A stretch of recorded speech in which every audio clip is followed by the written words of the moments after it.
ఉన్న గౌరవాన్ని తగ్గించారు. నిజంగా మీ గౌరవం ఉండాలంటే మీరందరూ మీరు బేషరతుగా క్షమాపణ చెప్పండి. ఒక్కటి గుర్తుపెట్టుకోండి, రేవంత్ రెడ్డి గారు ఈరోజు మహిళల గురించి మాట్లాడుతూ బతుకు బస్టాండ్ అన్నారు చూడండి, అది చాలా బాధ అనిపిస్తా ఉంది. మేము నమ్మిన వాళ్ళకి మేము నష్టపోయినా పర్లేదు, మా అన్న తమ్ముళ్ళు బాగుండాలని కోరుకుంటాం. మేము ఏ ఆడబిడ్డ అయినా కూడా క్షేమం కోరుకుంటుంది. కానీ ఈరోజు కేటీఆర్ గారిని మేము ముందు పెట్టుకుని ఆయన బతికేదో బస్ స్టాండ్ చేసుకునే లెవెల్లో మాట్లాడారు కదా, ఇది బేషరతుగా క్షమాపణ చెప్పమని కోరుతున్నా.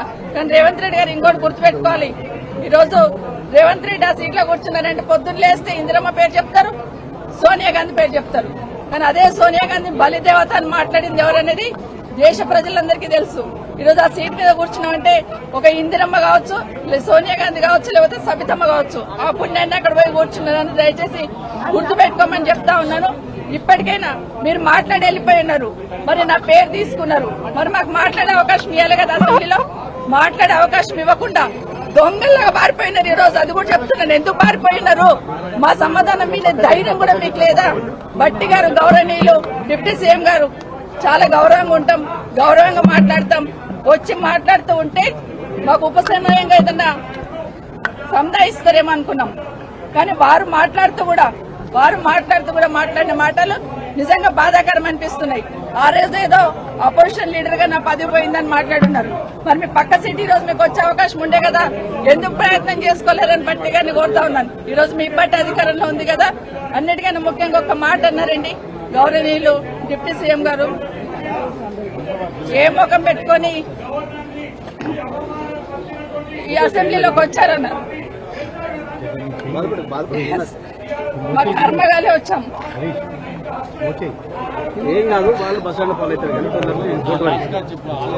ఇది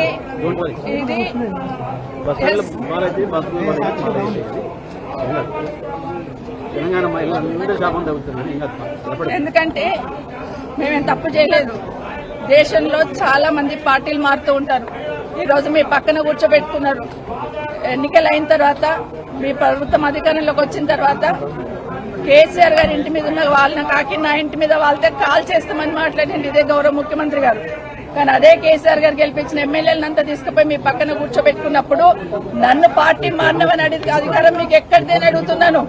ఆ రోజు నేను పార్టీ మారినప్పుడు విత్ ఇన్ ద పార్టీలో ఏం జరిగింది, ఏ విధంగా మమ్మల్ని మెడబట్టి బయటికి గెంటేశారనేది మీకు తెలీదా అని అడుగుతున్నాను.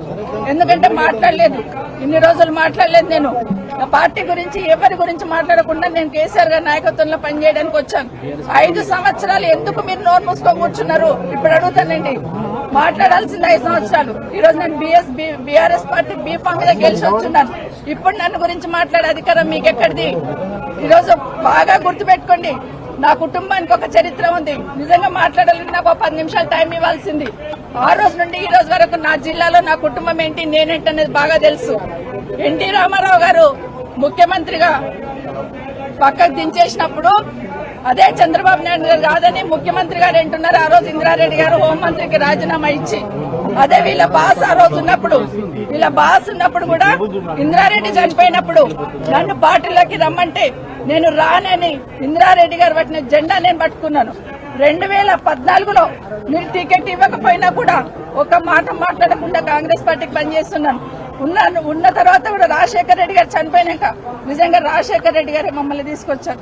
రాజశేఖర రెడ్డి గారు మా లేడీస్ కి అంత ప్రాధాన్యత ఇచ్చారు. రాజశేఖర రెడ్డి గారు రాజకీయాలలో మా మహిళల్ని ఎంకరేజ్ చేశారు కాబట్టి మేము ఇంత గట్టిగా నిలదొక్కున్నాం. ఈరోజు మహిళలు ఎవరో ఒకరో ఇద్దరు బయటకు వచ్చి పనిచేస్తుంటే వాళ్ళని ఎంకరేజ్ చేయాల్సింది పోయి డిమోరలైజ్ చేయాలనే ప్రయత్నం ఏదైతే చేస్తా ఉన్నారో ఇది మంచి పద్ధతి కాదు.